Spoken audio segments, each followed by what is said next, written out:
I watched my daughter-in-law's lips curl into a sneer, and I knew, right then, across my own dining table, that the knife was coming before she even opened her mouth. "You're not even half the woman my mother is."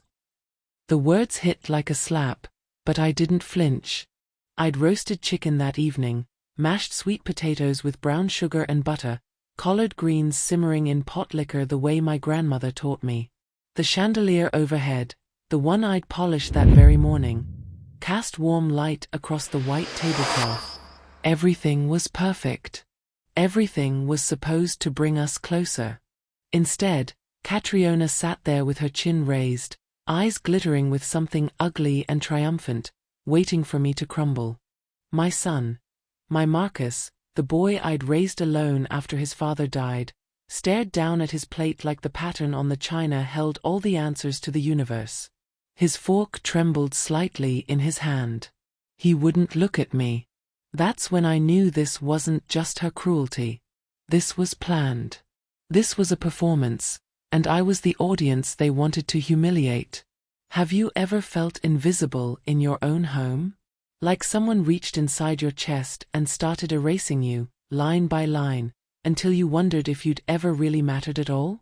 Hi viewers, kindly tell us where you're watching from and what time it is. Warm welcome to the family. Enjoy the story. The room had gone quiet. My grandson stopped kicking his chair legs against the hardwood. Even the sound of forks scraping plates had died. Everyone was waiting to see if I'd cry, if I'd yell, if I'd just sit there and take it like some faded old woman who didn't know her own worth anymore. I didn't do any of those things. Instead, I pushed my chair back. Slow. Deliberate. The legs groaned against the floor, that long scraping sound that makes everyone's spine straighten. I stood, smoothed my hands down the front of my dress, and looked directly at Catriona. Then maybe she can start paying your rent. The silence that followed wasn't mine anymore. It belonged to them. Catriona's face went slack, confusion flickering across her features before she could slam the mask back down. But it was Marcus, my son, whose reaction told me everything I needed to know. His face drained of color like someone had pulled a plug. His mouth opened, closed, opened again. When he finally spoke, his voice came out strangled, barely above a whisper. "Rent? What rent?" I watched him look at his wife, then back at me, then at her again. The math wasn't mattering, as the kids say these days. And suddenly, my beautiful boy, my 34-year-old son who thought he was so clever, looked like a child caught with his hand in the cookie jar, except the jar was my bank account and the cookies were my monthly payments on a property I didn't even know they were living in. "The rent I've been paying for the last 18 months, I said, my voice steady as stone. "For the townhouse on Maple. The one you told me you were renting from a friend. The one that costs me $1,200 a month." Catriona's chair scraped back. "Marcus, what is she talking about?" But Marcus wasn't looking at her anymore. He was staring at me with something I'd never seen in his eyes before. Fear mixed with guilt mixed with the dawning realization that whatever game they'd been playing, I'd just flipped the board. "Mom, I can explain." "Can you?" I picked up my napkin, folded it neatly, and set it beside my untouched plate.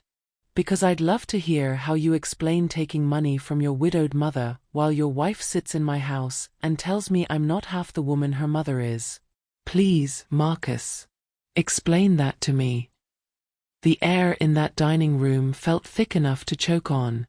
My grandson started crying, soft, confused tears because he could feel the earthquake happening but didn't understand why the ground was shaking. Catriona stood up, her hand reaching for Marcus's arm, her face twisted with something between rage and panic. "We should go." "Yes," I said quietly. "I think you should." They left in a flurry of grabbed coats and muttered excuses that didn't excuse anything. The front door slammed hard enough to rattle the picture frames in the hallway.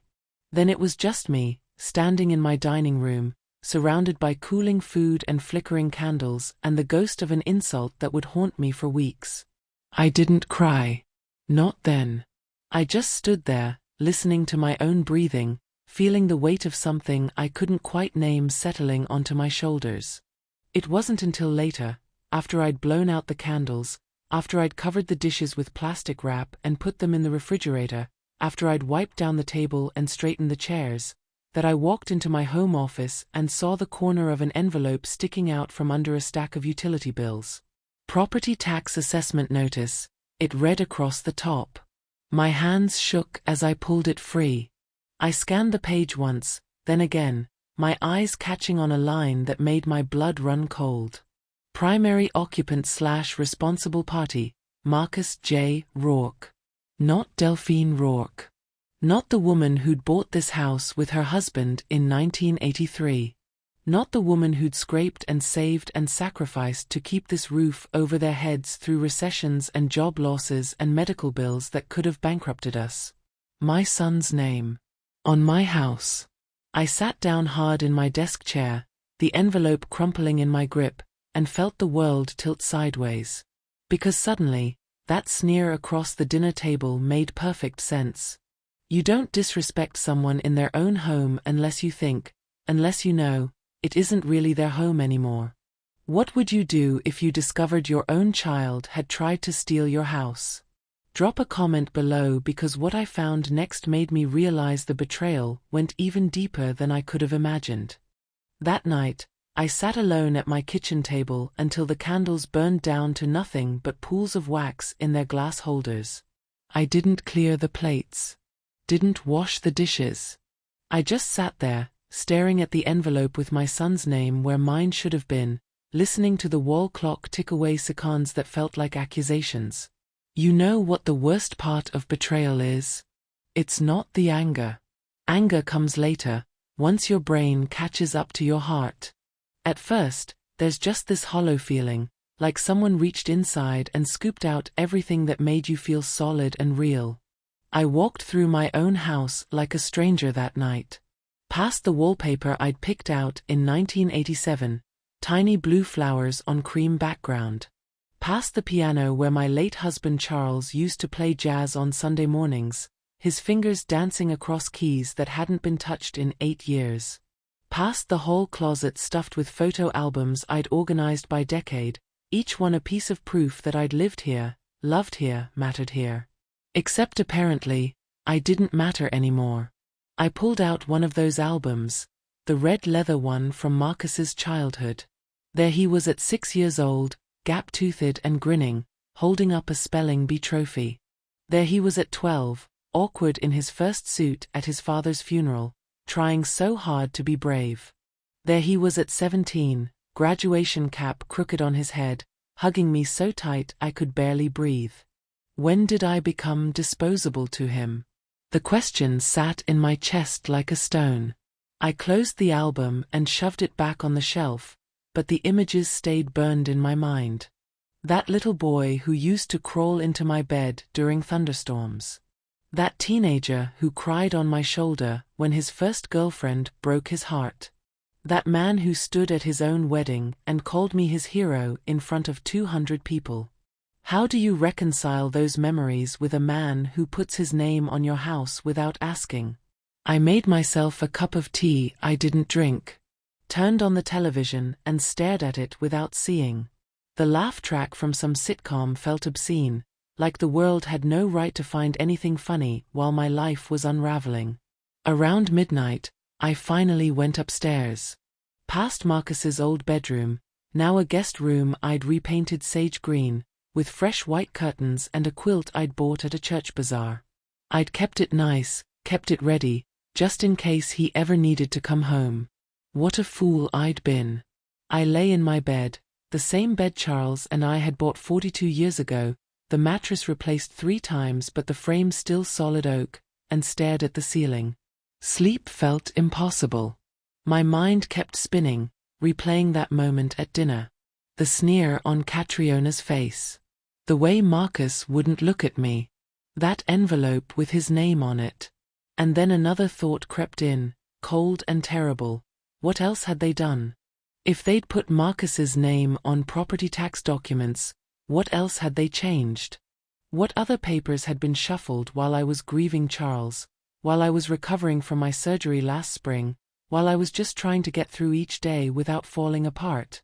I got out of bed at 2 in the morning, pulled on my robe, and went back downstairs to my office. Started pulling out file folders. Mortgage papers. Insurance documents. The deed to the house. My hands were shaking so badly I could barely turn the pages.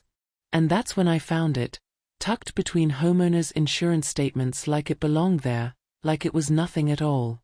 A property transfer document. Signed. Notarized. Dated 6 months after my gallbladder surgery, when I'd been so doped up on pain medication I barely remembered my own name some days. The signature looked like mine. Almost. The loops were right, the slant was close. But I knew my own hand, and something about it felt wrong. Too careful, too traced, like someone had practiced it. They hadn't just put Marcus's name on a tax form. They'd tried to take my house. My home. The only thing I had left of the life Charles and I built together. I pressed my hand against my mouth to keep from screaming. Have you ever discovered something so devastating you couldn't even process it? Because what I was holding in my hands was proof that my son hadn't just disappointed me, he'd tried to erase me completely. I didn't sleep that night. Didn't even try. I sat at my kitchen table with every file folder I owned spread out in front of me, reading through documents until my eyes burned and the words started swimming together. The transfer deed was dated April 15th. I checked my medical records. I'd been discharged from the hospital on April 12th, sent home with prescriptions for pain medication that made me so foggy I'd once put the milk in the cupboard and the cereal in the refrigerator. 3 days after major surgery, and somehow I'd supposedly driven myself to a notary's office and signed away my house? I grabbed my phone, pulled up my bank statements from that month. No Uber charges. No taxi receipts. Nothing that showed I'd gone anywhere except the pharmacy and back home. My chest felt tight. This wasn't a mistake. This was deliberate. I found more as the sun came up. Email printouts. I'm old-fashioned, I print important things, buried in a folder labeled medical bills. Except these weren't medical bills at all. These were messages between Catriona and someone named Jennifer, talking about property values and equity loans and once we secure the transfer. Secure the transfer. Like my home was just another item on a shopping list. One email made my stomach turn. His mother won't even notice until it's too late. She's so out of it lately, and Marcus says she's been forgetting things. We just need to wait until the will is updated, then we're set. I read that line 5 times. Each time, it cut deeper. They'd been planning this. Watching me grieve. Watching me struggle after surgery. Waiting for me to be weak enough, confused enough, broken enough that they could take everything and I wouldn't even fight back. The sun came through my kitchen window, that golden early morning light that usually made me feel grateful to be alive. Today it just illuminated the mess of papers on my table, evidence of my own son's betrayal spread out like an autopsy. I needed help. I couldn't do this alone. But who do you call when your own family is the one hurting you? Who do you trust when the person you raised from birth has decided you're worth more gone than present? Then I remembered, Rowena.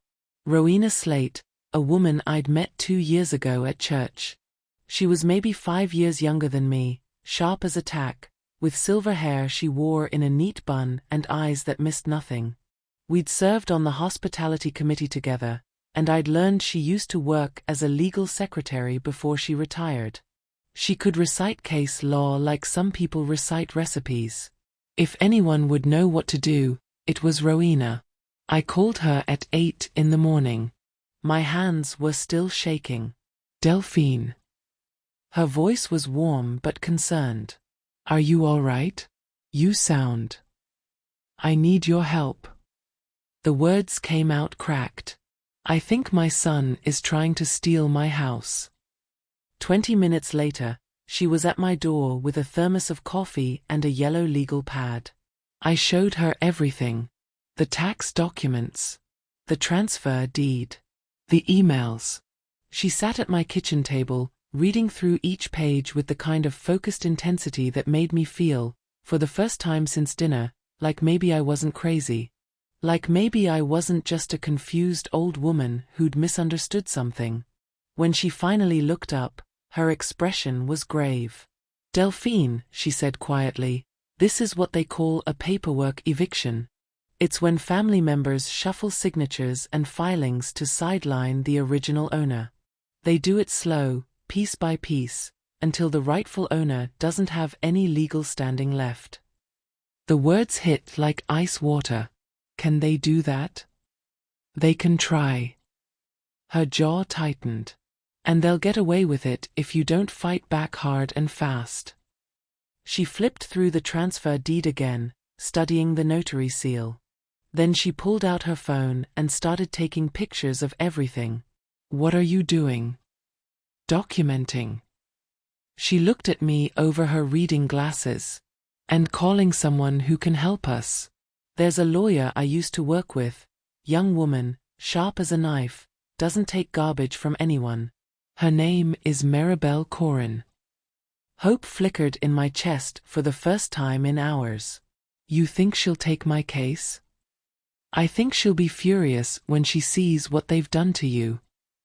Rowena reached across the table and squeezed my hand. They underestimated you, Delphine. They thought you'd just roll over. But you're not going to, are you?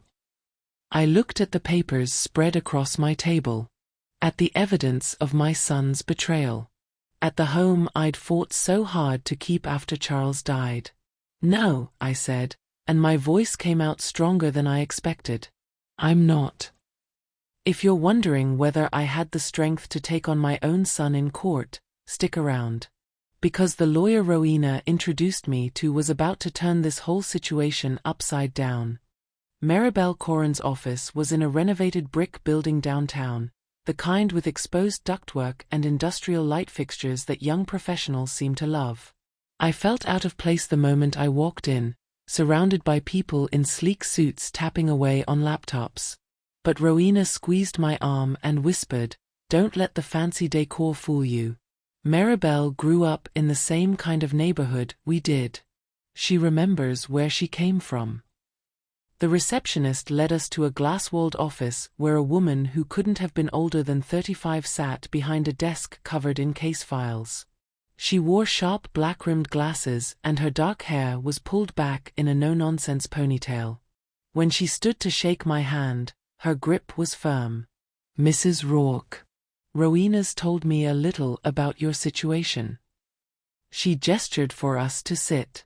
"Why don't you tell me the rest?"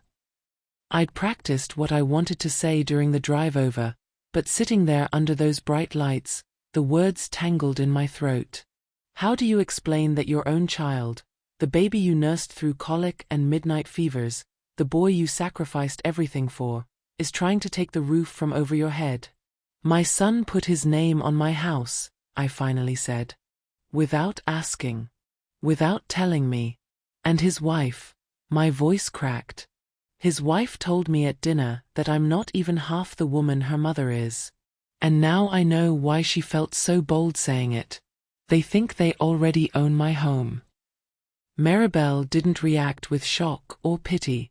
She just nodded, pulled out her own legal pad, and said, "Show me what you've got." Rowena and I spent the next 30 minutes laying out everything. The tax documents. The transfer deed. The bank statements proving I'd been hospitalized when I supposedly signed. The emails where Catriona bragged about securing the property. Maribel examined each document with the kind of attention I'd seen doctors give X-rays when they're looking for fractures. She made notes. Asked questions. At one point, she held the transfer deed up to the light, studying the notary seal. Then she set it down and looked at me. "This notarization," she said, pointing to the date stamp, was filed on July 4th. That's a federal holiday.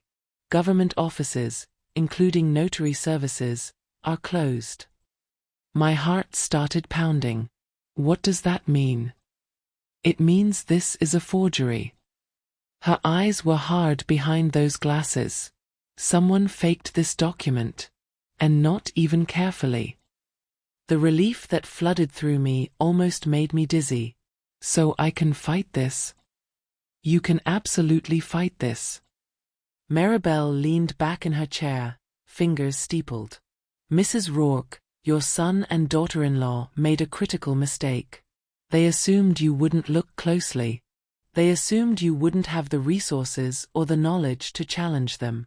They assumed wrong. Rowena made a satisfied sound next to me. What do we do next? I asked. Maribel pulled out a fresh legal pad and started writing. First, we're going to file for a temporary property hold, an emergency freeze that prevents any transfers, sales, or liens on your home. That stops them from doing any more damage while we build the case. Will a judge grant that? With this evidence? Absolutely. She tapped the forged deed. Then we start gathering more proof. I need you to go through everything, every email, every text message, every bank statement from the last 2 years. I need documentation of every payment you've made on their behalf. The rent you mentioned, I need proof of that too. The thought of digging through 2 years of records exhausted me, but I nodded. I keep everything. Files going back decades. Good. Maribel's expression softened slightly. Mrs. Rourke, I'm not going to lie to you. This is going to be hard. Fighting family in court. It's painful, it's messy, and it's going to dredge up every complicated feeling you have about your son. Are you sure you want to do this? I thought about that moment at dinner. The sneer. The calculated cruelty. The realization that I'd been subsidizing their life while they plotted to take mine. They already made it messy, I said. I'm just making sure I don't disappear in the process. A smile flickered across Maribel's face. Then let's get to work. We spent another hour going over strategy. Maribel explained what discovery would look like, what depositions meant, how long the process might take. My head was spinning by the time we left her office, but for the first time since that horrible dinner, I felt like I had solid ground under my feet. In the parking lot, Rowena turned to me. You did good in there. I'm terrified, I admitted. Good. She unlocked her car. Being terrified means you understand what's at stake. But Delphine, you've got something they don't. What's that? The truth. And a paper trail to prove it. She smiled. Never underestimate the power of a woman who kept her receipts. You won't believe what we found when I started digging through those old files. The evidence we uncovered was even more damning than any of us expected. The next 3 weeks turned my dining room into a war room. I cleared everything off the table, the centerpiece my sister gave me for Christmas, the lace runner I'd been protecting for years, and replaced it all with cardboard boxes full of files. Bank statements. Credit card bills. Receipts I'd stuffed in drawers and forgotten about. Every piece of paper that might prove I'd been the one keeping this family afloat while they planned my erasure. Maribel had given me a checklist. I worked through it like a woman possessed. Proof of mortgage payments. Found them, 42 years of cancelled checks and automatic withdrawals, every single one from my account. Never Marcus's name. Never his money. Proof of property tax payments. Found those too. Same story. My bank account. My name on the checks. Proof of that mysterious rent I'd mentioned at dinner? That took longer, but I finally tracked it down. 18 months of Venmo payments to something called Maple Street Properties LLC. I'd thought I was paying Marcus's landlord. Turns out, I'd been paying a shell company Marcus himself had set up. When I showed Rowena that discovery, she actually laughed. The bitter kind that's not really about humor. He didn't even try to hide it, she said, shaking her head. Just created a fake company and funneled your money straight into his account. The arrogance.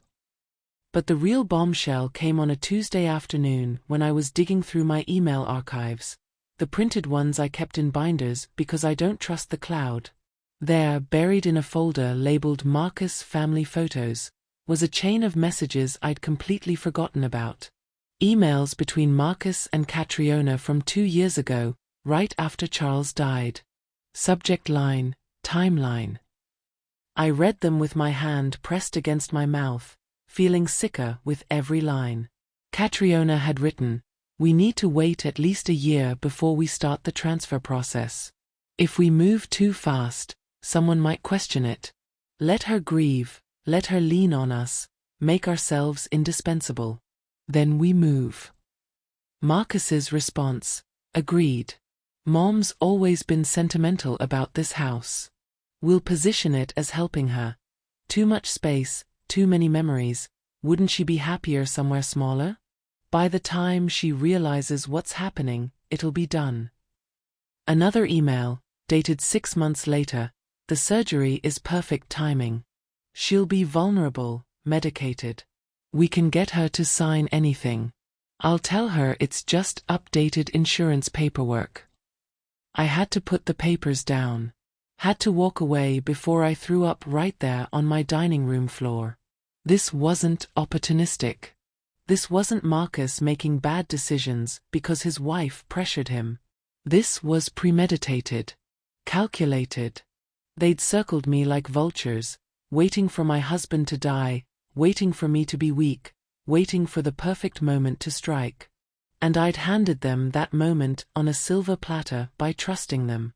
Rowena found me sitting on my back porch an hour later, staring at nothing. "Delphine." I handed her the printed emails without a word. She read them in silence. When she finished, her face had gone hard as stone. "This is it," she said quietly. "This is the evidence that proves intent. Maribel's going to make them wish they'd never thought of this scheme." "He's my son," I whispered. "How did I raise someone who could do this?" Rowena sat down next to me. "You didn't raise him to do this. You raised him to be better. But somewhere along the way, he made choices. Bad ones. That's on him, not you." I wanted to believe her.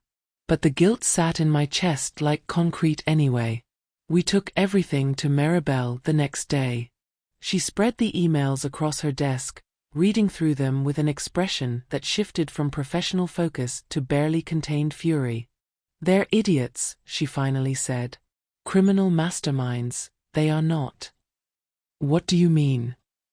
She held up one of the printed emails. They put their entire plan in writing. Discussed forging documents via email. Created a paper trail that a first-year law student could follow.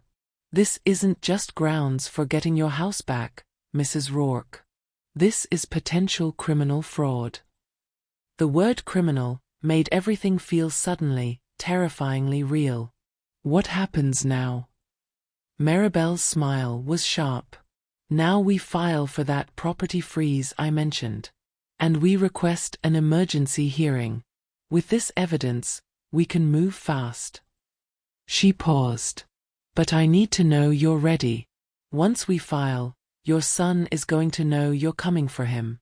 This gets ugly from here." I thought about those emails.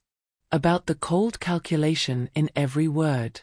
About the way they'd watched me grieve Charles and seen nothing but opportunity. "Let it get ugly," I said. "I'm done being quiet." The judge granted our emergency freeze within 48 hours. And when Marcus got that notification, everything started falling apart for them, fast. Marcus called me at 11 o'clock at night, 3 days after the property freeze went through. I was in bed, reading glasses perched on my nose, going through yet another box of old records.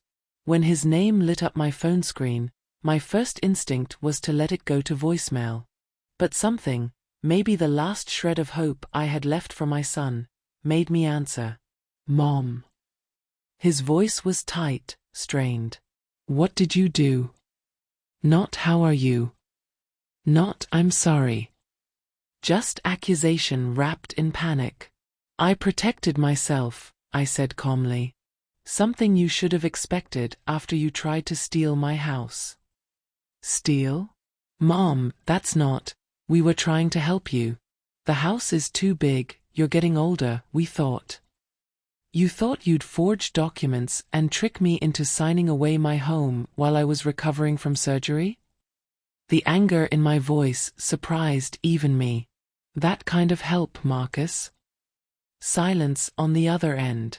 Then Catriona's voice in the background, sharp and insistent. Tell her she's making a mistake.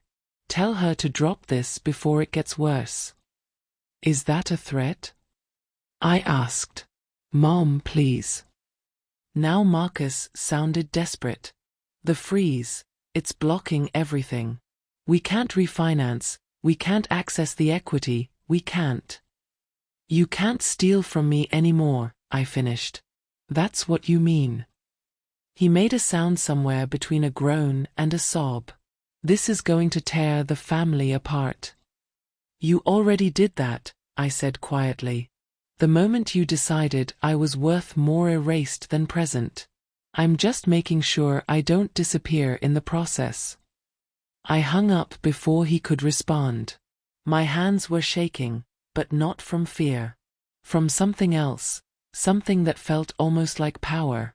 For weeks, I'd been the victim in this story. The confused old woman. The mark. But sitting there in my bedroom, phone still warm in my hand, I realized I wasn't that woman anymore.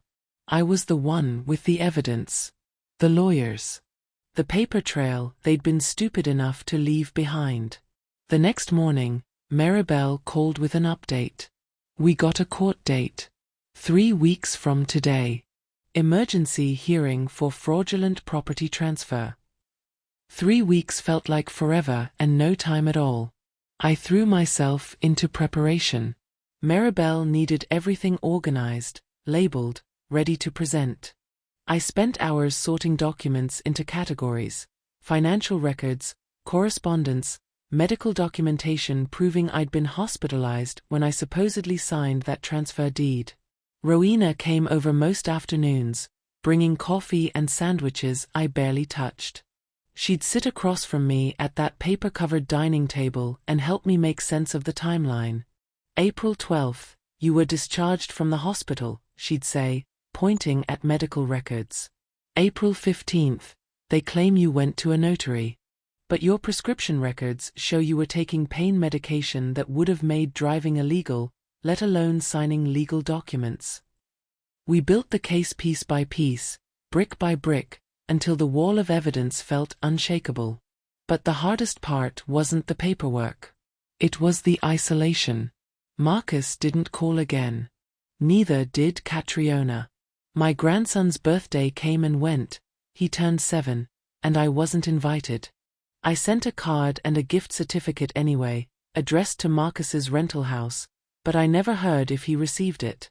The silence from my son felt like another kind of theft. Like he was taking not just my property but my family, my history, my role as grandmother and mother.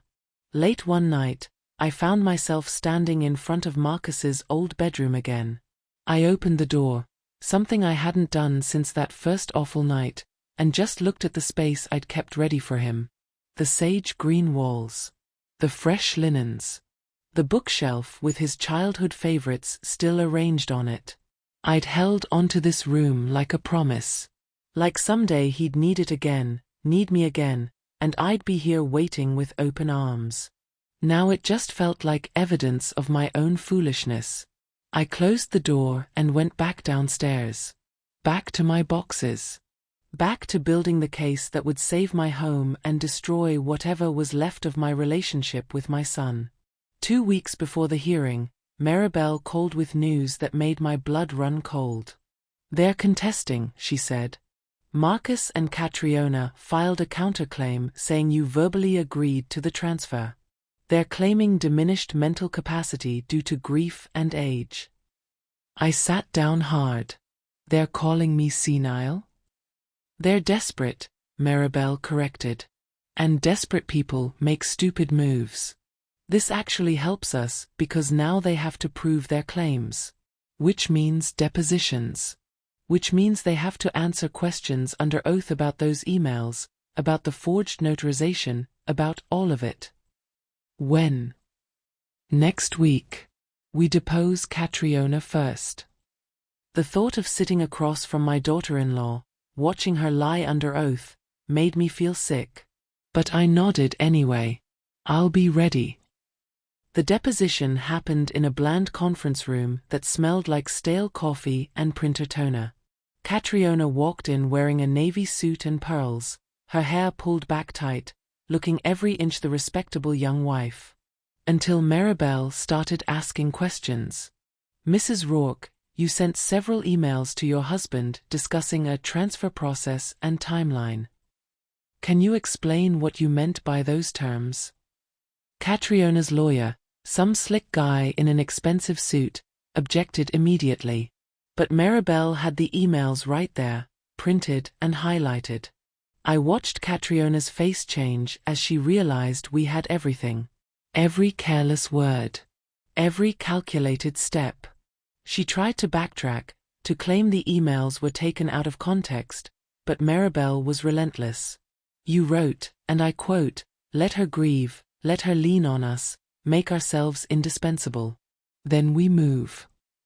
What did you mean by move, Mrs. Rourke? I don't remember writing that. Maribel slid a document across the table. This is metadata from your email account showing you sent that message from your personal device. Are you claiming someone hacked your account? Catriona's composure cracked. I want to take a break.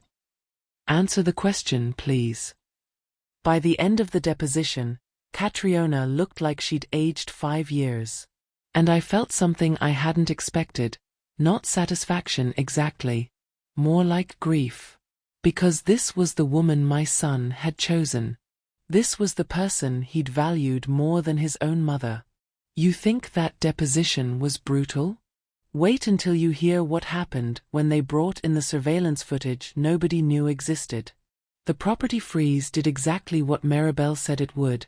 It stopped Marcus and Catriona dead in their tracks. No refinancing. No equity loans. No selling.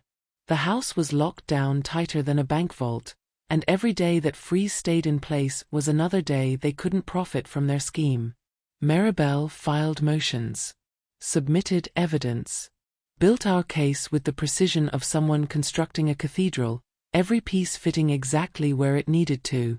But Marcus and Catriona weren't giving up. Their lawyer started filing his own motions, requests to dismiss, claims that I was a bitter old woman weaponizing the courts, arguments that the property transfer had been my idea originally and I was just confused. Each new filing felt like a fresh wound. Like Marcus was stabbing me over and over, trying to bleed me out through paperwork and legal fees. They're burning through money, Maribel told me during one of our strategy sessions. Their lawyer isn't cheap. They're betting you'll run out of steam before they run out of cash. Will I? She looked at me seriously. Do you want to? I thought about my house. About Charles's piano sitting silent in the corner. About 42 years of memories they were trying to erase with forged signatures and fake companies. No, I said. I want to fight. Then we fight. The breakthrough came from the most unexpected place.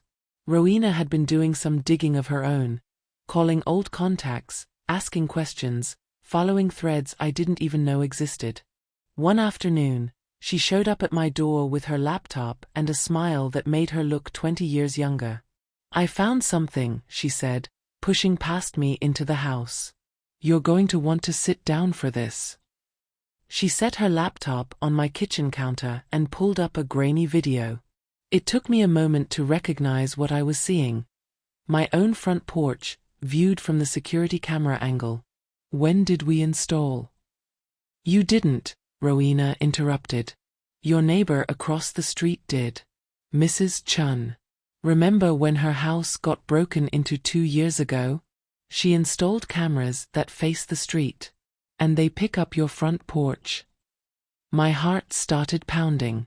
Why does that matter?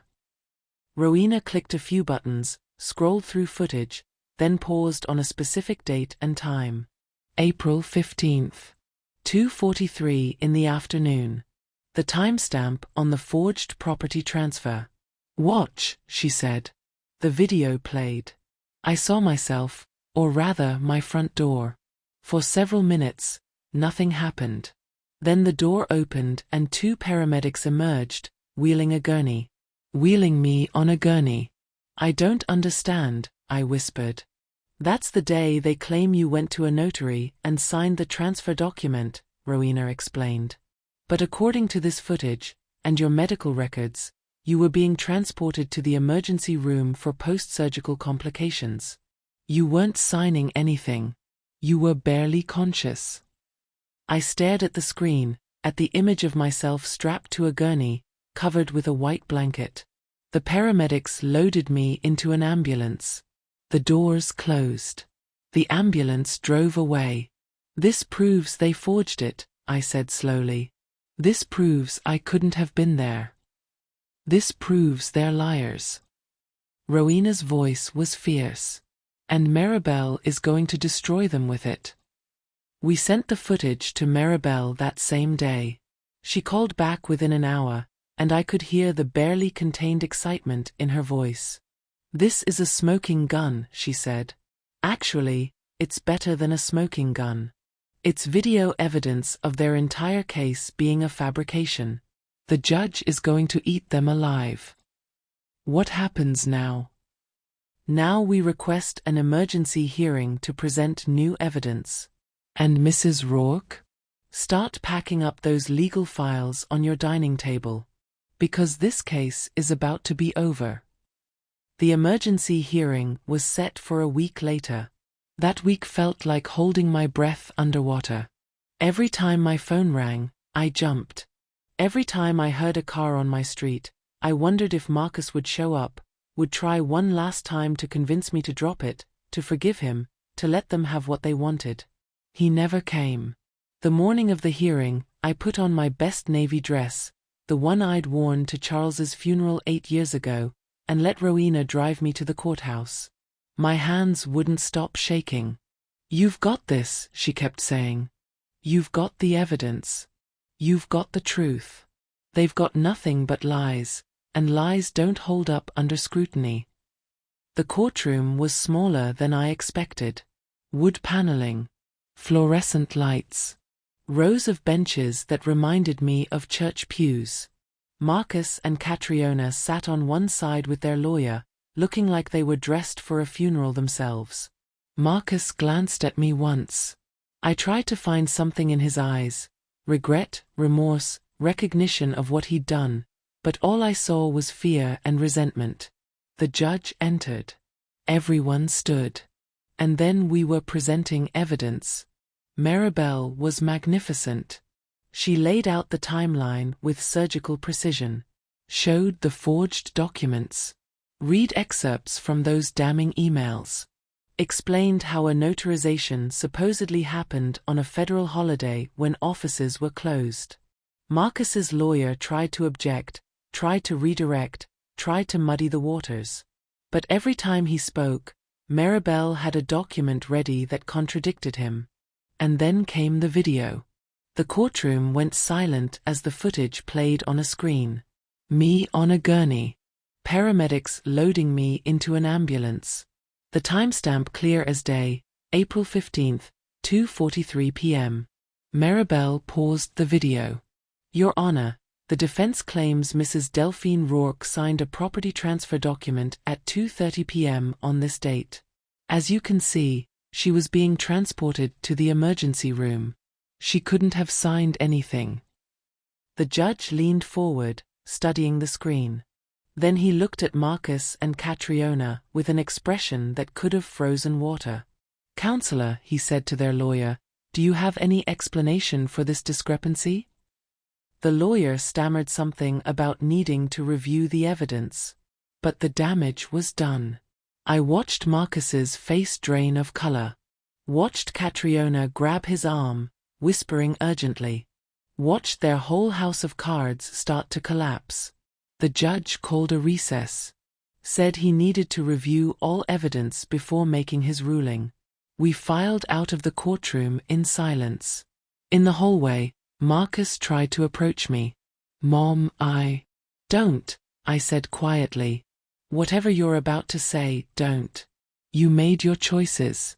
Now you live with them." He looked like I'd slapped him. Good. Maybe he'd finally understand how I'd felt at that dinner table. The judge came back with his ruling faster than anyone expected. And what he said next changed everything. We were called back into the courtroom 30 minutes later. 30 minutes for a judge to review evidence that Maribel and I had spent months compiling. Part of me wondered if that was a good sign or a terrible one. Maybe he'd seen enough to make a quick decision, or maybe he hadn't looked at anything at all and was about to dismiss the whole case. I sat in the wooden pew. No bench, I had to remind myself it was a courtroom bench, and folded my hands in my lap to keep them from trembling. Rowena sat beside me, solid and steady. Maribel sat at the table in front, her papers organized in neat stacks. Across the aisle, Marcus kept his eyes forward. Catriona stared at her hands. Their expensive lawyer shuffled papers like he could find an escape route in those pages. "All rise." The judge entered, his black robe swishing, his expression unreadable. We stood. Sat again when he gestured. The whole ritual felt surreal, like watching a movie about someone else's life. "I've reviewed the evidence presented," the judge began, "and I have several concerns about this case." My stomach dropped. Concerns. That didn't sound good. First, the notarization in question was allegedly executed on July 4th, a federal holiday. The notary's office has confirmed they were closed on that date and have no record of this transaction. Marcus's lawyer started to stand, but the judge held up a hand. Second, the signature on the property transfer document shows signs of potential forgery. While I'm not a handwriting expert, the inconsistencies are notable enough to warrant further investigation. I held my breath. Third, and most damning, is the video evidence provided by the plaintiff. Mrs. Rourke was demonstrably not present at any notary's office on April 15 at 2:30 p.m., as she was being transported by ambulance to the emergency room. He paused. This evidence alone invalidates the entire transfer claim. Relief started flooding through me, but the judge wasn't finished. Additionally, the emails presented show clear evidence of premeditation and intent to deceive. The phrase "let her grieve, let her lean on us, make ourselves indispensable, then we move" is particularly troubling. He looked directly at Marcus and Catriona. Neither of them could meet his eyes. This court finds that the property transfer document in question is fraudulent. The property freeze is hereby made permanent until proper ownership can be legally restored to Delphine Rourke, sole rightful owner. I heard Catriona make a small sound, halfway between a gasp and a sob. Furthermore, the judge continued, his voice hardening, "I am referring this matter to the district attorney's office for potential criminal investigation.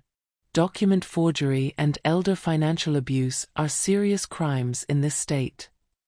Criminal investigation. The words echoed in my head. This wasn't just me getting my house back. This was Marcus potentially facing charges. I should have felt victorious. Instead, I just felt hollow. Do the defendants wish to make a statement? Marcus's lawyer stood quickly. "Your Honor, my clients would like to request a continuance to." Denied. The judge's voice was sharp. "This case is closed. Mrs. Rourke, the property is yours. All fraudulent documents are hereby void. You're free to take whatever legal action you deem necessary going forward. He banged his gavel once. The sound felt final, absolute. Court is adjourned. Everyone stood. The judge left. And just like that, it was over. Maribel turned to me with a smile. We won. We won, I repeated, but the words felt strange in my mouth. Rowena hugged me tight. You did it, Delphine. You stood up for yourself and you won. Across the courtroom, Marcus and Catriona were having a heated, whispered conversation with their lawyer. I watched Marcus run his hands through his hair. The same gesture he'd made as a little boy when he was frustrated or scared. For a second, I saw that child again. The boy who'd needed me. Who'd trusted me. Then Catriona said something sharp, and the moment shattered. They left through a side door without looking back. In the courthouse hallway, Maribel explained the next steps. The property will be formally restored to your name within 30 days. All their claims are dismissed. And the DA's office will reach out if they decide to pursue criminal charges, but that's not your concern anymore. You're done. What about the rent money? I asked. The 18 months of payments? You can sue for that in civil court, Maribel said. But honestly, Mrs. Rourke, you might want to consider just cutting your losses and moving forward. Going after them for money means more lawyers, more court dates, more months of this dragging on. I thought about it. Thought about 18 months of $1,200 payments. Over $20,000. Then I thought about sitting in more courtrooms, facing Marcus again and again, watching him lie and make excuses. You're right, I said quietly.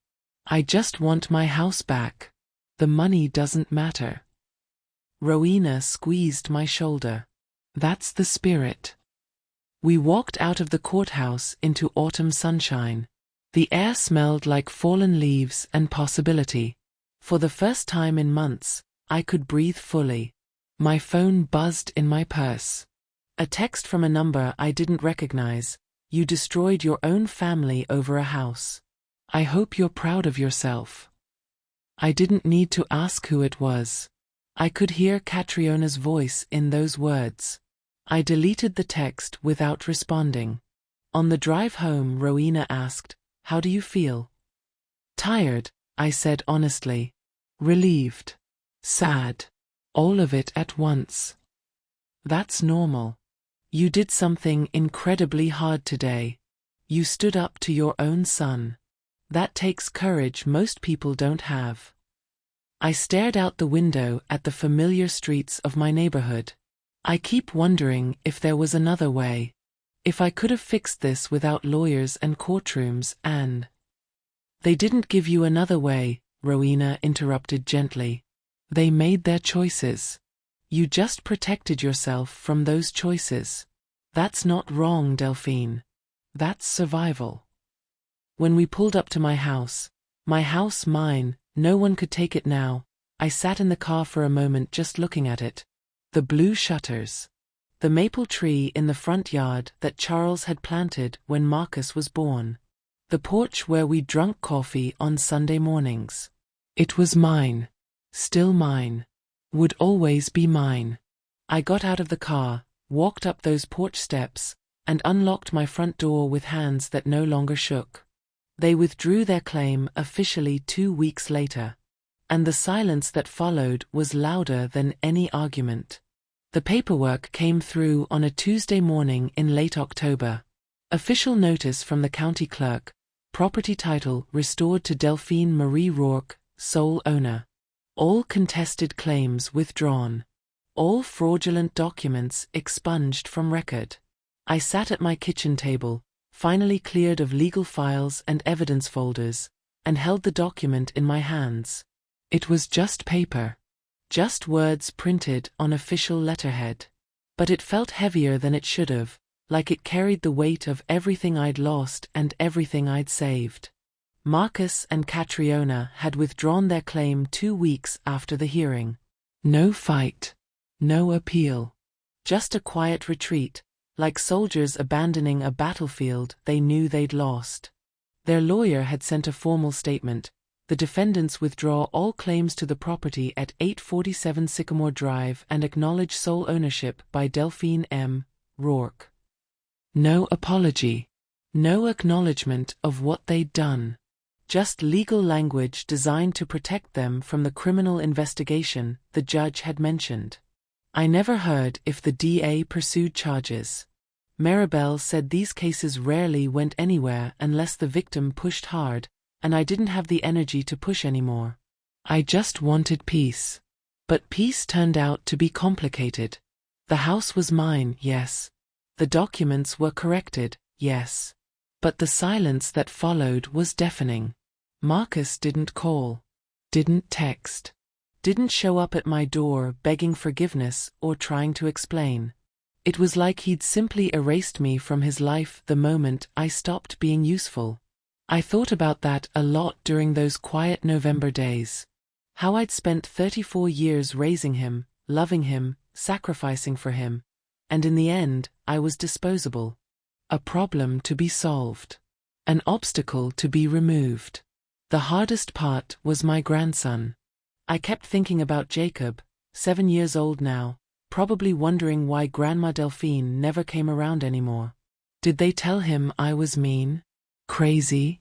Did they tell him anything at all, or did they just let me fade from his memory like I'd never existed? I sent a birthday card in September, like I mentioned. Never heard back. I sent a Halloween card in October, one of those musical ones that plays spooky sounds, and marked it return to sender, address unknown. They'd moved. Didn't tell me where.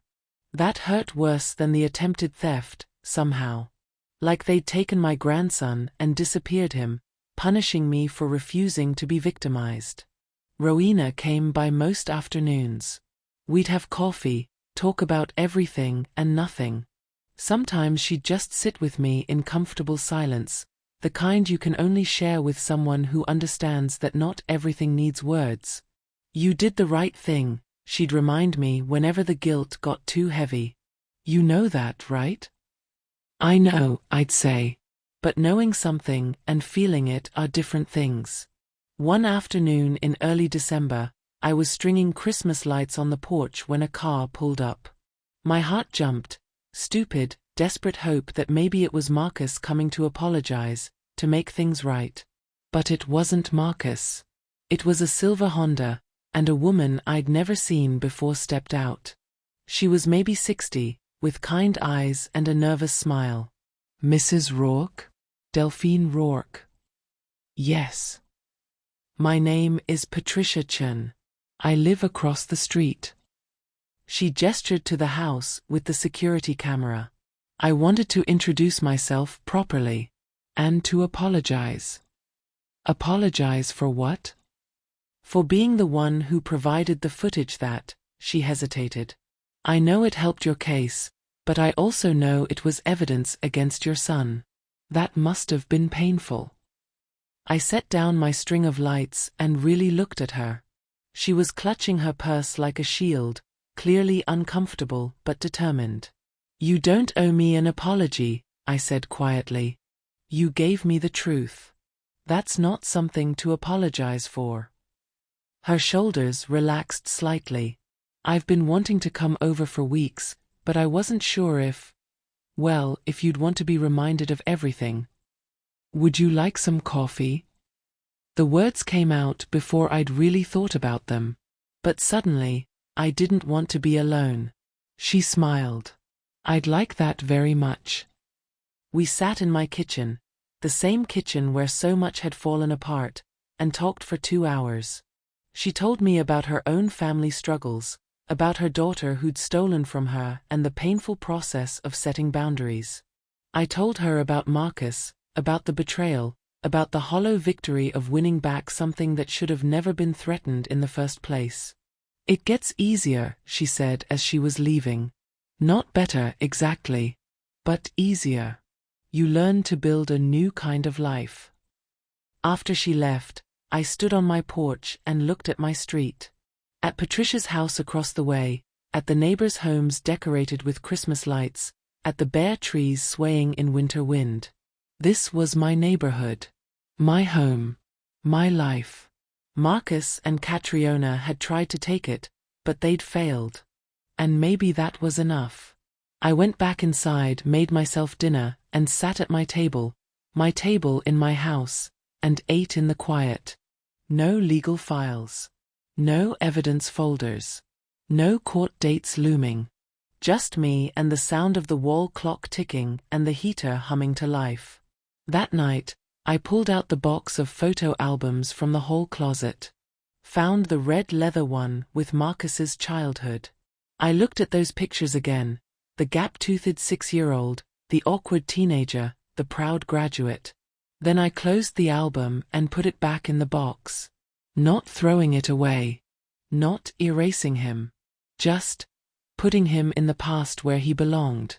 Because I'd learned something through all of this. You can love someone and still protect yourself from them. You can grieve what you've lost while celebrating what you've saved. You can be both heartbroken and victorious at the same time. Life isn't neat. It isn't fair. But it's mine. And I was going to keep living it, with or without my son's approval. The final chapter isn't about revenge or reconciliation. It's about something quieter, and maybe more powerful. Spring came slowly that year, like the world was giving me time to adjust to my new reality. By April, exactly 1 year after that forged document was supposedly signed, I'd settled into a rhythm. Coffee on the porch in the mornings. Tending the garden Charles had started decades ago. Tuesday afternoon coffee with Patricia Chun, who'd become an unexpected friend. Thursday evenings at church, where Rowena and I served on the hospitality committee and gossiped gently about the younger members. My house was quiet, but it wasn't lonely. Not anymore. I'd started volunteering at a senior center downtown, helping other elderly people navigate legal paperwork and financial documents. Maribel had suggested it, said my experience might help others avoid what I'd gone through. She was right. I met dozens of people with similar stories. Children who'd forged signatures, relatives who'd manipulated confused parents, families who'd treated their elders like ATMs or obstacles. Each time I helped someone spot the warning signs, each time I sat with them while they made the hard phone call to a lawyer, I felt a little more whole. Like I was turning my pain into purpose. One afternoon in May, I was deadheading roses in my front garden when a car pulled up. Not just any car, a Mercedes, gleaming black, expensive. I straightened up, shading my eyes against the sun, and watched a woman step out. She was younger than me, maybe mid-50s, dressed in a sharp business suit. "Delphine Rourke," she called. Yes. She walked up my driveway with the confidence of someone used to getting what she wanted. "My name is Victoria Ashford. I'm with the Jefferson Foundation. Do you have a few minutes to talk?" I'd heard of the Jefferson Foundation. They did advocacy work for senior rights, fought against elder financial abuse. "What's this about?" "Your case," she said simply. "Against your son and daughter-in-law. It made waves in the legal community. Judge Morrison's ruling was particularly strong, and your lawyer, Maribel Corin, she's been telling people about it." My heart sank. I didn't want to be some kind of public story. "I understand," Victoria said quickly. "But what you did, standing up, fighting back, protecting yourself, it matters. We want to help other people do the same thing. And we'd like your help." She explained that the foundation was launching a program to educate seniors about financial abuse warning signs. They wanted real stories, real voices, real people who'd survived and could teach others. "We'd protect your privacy," she assured me. "No names, no identifying details. Just your story. Just your strength." I thought about all those people at the senior center. Thought about the woman I'd met last week who cried when she admitted her daughter had been stealing her social security checks. Thought about the man who'd shown me bank statements with his son's forged signature. What would I have to do? Talk to people, Victoria said. Share your experience. Maybe help us write some educational materials. You wouldn't have to face your son again or relive any trauma. Just be honest about what happened and how you fought back. I looked at my house, my beautiful hard-won house, and thought about how close I'd come to losing it. How close I'd come to being erased. Okay, I said. I'll help. Over the next few months, I worked with the foundation. Told my story to support groups and legal workshops. Helped write a pamphlet called Know the Warning Signs, Protecting Yourself from Financial Abuse. It was hard sometimes, talking about Marcus. About the betrayal. About that dinner table moment that had started everything. But it was also freeing. Like I was taking back the narrative, turning myself from victim to survivor to advocate. One evening in July, I came home from a workshop to find an envelope in my mailbox. No return address. Postmarked from 2 states away. Inside was a single piece of notebook paper with a child's handwriting. Dear Grandma Delphine, I miss you. I hope you're okay. Love, Jacob. I stood in my driveway, reading those words over and over, tears streaming down my face. He remembered me. He missed me. Wherever they'd moved, however much poison Marcus and Catriona had tried to feed him about me, some part of my grandson still loved me. I took that letter inside, put it in a frame, and set it on my mantel next to the photos of Charles. Then I sat down and wrote a letter back. Carefully, thoughtfully, saying all the things I'd wanted to say for months. I told Jacob I loved him. I told him I'd always be his grandmother, no matter what. I told him that when he was old enough to understand, I'd explain everything. I sent it to the postmark address, not knowing if it would reach him. But at least I'd tried. 2 weeks later, that letter came back, returned to sender, address unknown. They were still running. Still hiding. Still keeping Jacob from me as punishment for refusing to be victimized. It hurt. But it didn't break me. Because I'd learned something crucial over the past year. My worth wasn't determined by whether Marcus accepted it. My value wasn't measured by whether Catriona respected it. My life wasn't defined by whether my grandson knew my whole story. I was whole on my own. Complete. Unbroken. One Saturday in September, I was having coffee with Patricia on my porch when she asked, "Do you ever regret it?" Fighting back. I thought about it honestly. I regret that it was necessary. I regret that my son became someone who'd do this to his own mother. But regret fighting back? No. Never. Even though you lost your grandson? I didn't lose him, I said quietly. They took him. That's different. And someday when he's older, he'll have questions. He'll want to know the truth. And I'll still be here in this house, with my story ready to tell. Patricia nodded. You're stronger than most people I know. I'm not strong, I corrected. I'm just stubborn. There's a difference. We both laughed. That afternoon, I went inside and did something I'd been avoiding for months. I took down the red leather photo album, the one with Marcus's childhood, and looked through it one more time. But this time, I didn't cry. I just acknowledged what was. I'd loved that little boy. I'd raised him as best I could. He'd made choices that hurt me. And I'd protected myself from those choices. All of it could be true at the same time. I put the album back, but instead of shoving it in the closet, I placed it on the bookshelf in my living room. Visible. Present.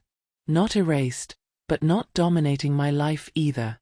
Then I sat at my piano, Charles's piano, and for the first time in 8 years I played. My fingers were stiff, the notes came out clumsy, but the sound filled my house with something it had been missing: hope. That's when I realized something important. Justice hadn't been that courtroom victory or that judge's ruling or even getting my house back. Justice had been quieter than all of that. It had been in the highlighted documents and the ally who believed me and the lawyer who fought for me. It had been in the security footage and the fraudulent dates and the paper trail they'd left behind. Justice had been in every moment I chose to stand up instead of disappear. And I was still here. Still standing. Still living in my house, under my own name, on my own terms.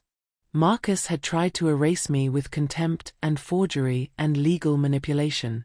But I'd erased nothing. I'd just added a chapter he hadn't expected, the one where I won. The sun set over my neighborhood, painting my porch in gold and amber.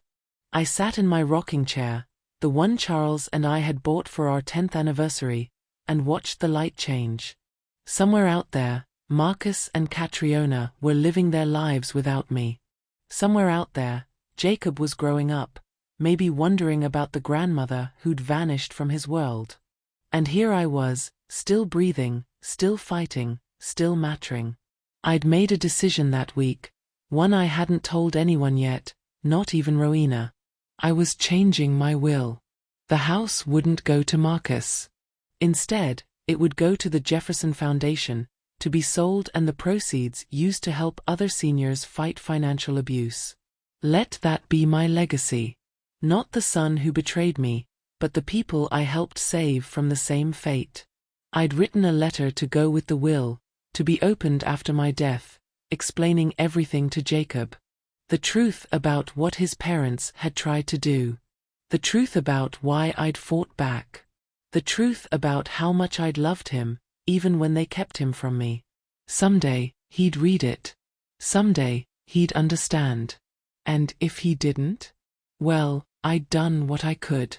The rest was up to him. As darkness settled over the neighborhood, I stood up and went inside.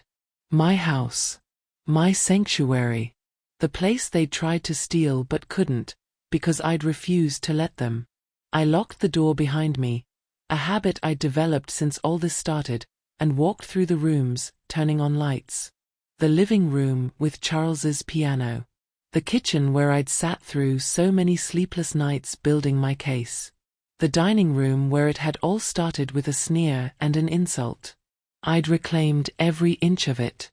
Not with rage or revenge, but with receipts and timestamps and the quiet determination of a woman who refused to be erased. In my bedroom, I changed into my nightgown and sat on the edge of the bed. Pulled out the journal I'd been keeping since the hearing. A practice Rowena had suggested to help process everything. I wrote, "Today I realized something. They thought silence would make me disappear. They thought shame would make me surrender. They thought I'd choose family peace over my own dignity. They were wrong about all of it. I chose myself. And I'd choose myself again." I closed the journal, turned off the light, and lay in the darkness, listening to the familiar sounds of my house settling around me. This was my quiet justice. Not dramatic. Not cinematic. Just real. Just me, still here, still whole, still fighting. Not with fury but with facts. Not with hatred, but with hope that maybe my story would help someone else stand up before it was too late. They'd tried to write me out of my own life. But I'd grabbed the pen back and written a different ending. One where the grandmother who got insulted at dinner didn't disappear. She won. If this story moved you, if Delphine's fight for quiet justice inspired you to stand up for yourself or someone you love, then make sure you subscribe to this channel and hit that notification bell. Because every week, we bring you real stories about real people who refused to be victims, who fought back with courage, dignity, and the truth. Drop a comment below and tell me, have you ever had to stand up to family? How did you find the strength? Your story might inspire someone else who's going through the same thing right now. And if you know someone who needs to hear this, someone who's being taken advantage of, someone who feels invisible in their own life, share this video with them. Let them know they're not alone. Let them know that quiet justice is still justice. Thank you for being part of this community. Thank you for listening to Delphine's story. And remember, your dignity is not negotiable. Your truth matters. And sometimes the bravest thing you can do is refuse to disappear. I'll see you in the next story. Until then, stand strong, keep fighting, and never let anyone erase you from your own life. Subscribe. Turn on notifications.